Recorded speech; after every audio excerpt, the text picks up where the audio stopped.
अजीज दोस्तों, सबसे पहले आपको अहादीस की रोशनी में दज्जाल के बारे में बताते चले।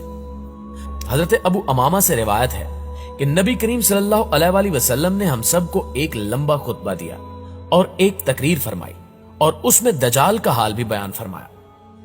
आप सल्लल्लाहु अलैहि वसल्लम ने फरमाया कि जब से अल्लाह ने जमीन पर इंसान को भेजा है, उसके बाद से अब तक अल्लाह ताला ने जमीन पर दज्जाल से बड़ा फितना पैदा नहीं फरमाया।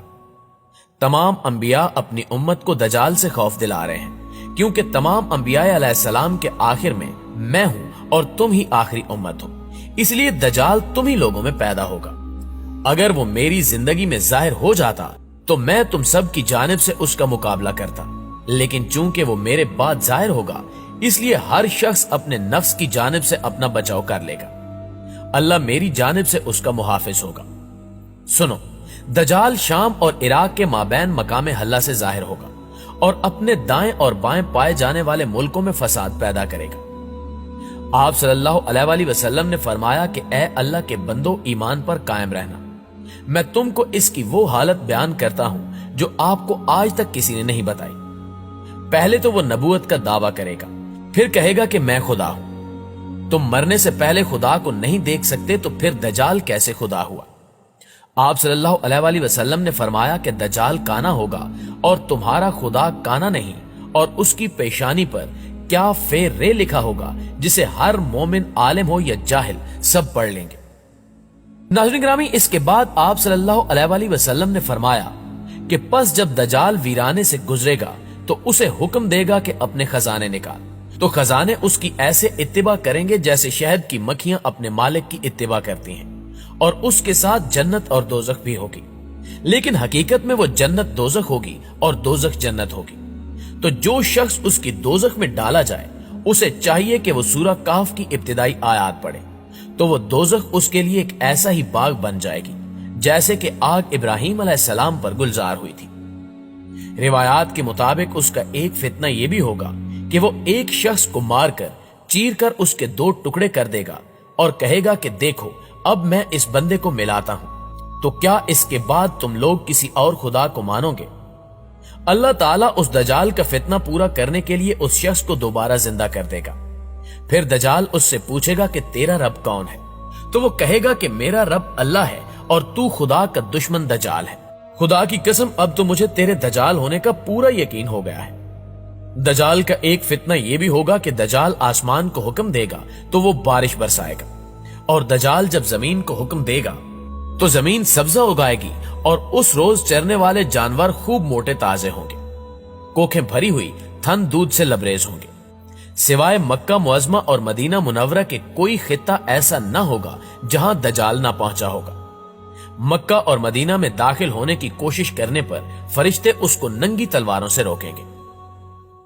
नाज़रीन गिरामी, जहां तक ताल्लुक इस बात का है कि औरतें दज्जाल के फितने का सबसे ज्यादा शिकार होंगी, तो आपको बताते चलें कि दज्जाल कौम यहूद में से होगा, जिसकी पैरोकार औरतें और यहूदी ही होंगे, जिससे मालूम होता है कि औरतों के फितने का शिकार औरतें ही होंगी। कई एक रिवायात में आता है कि कट्टर यहूदी औरतें दज्जाल से नाजायज ताल्लुकात बनाने की भी कोशिश करेंगी और उसके कड़ियल जिस्म को अपनाने के लिए उन यहूदी औरतों में जंग छिड़ जाएगी, और ये औरतें दज्जाल को अपनी जानिब माइल करने के लिए तरह तरह के हथकंडे अपनाएंगी।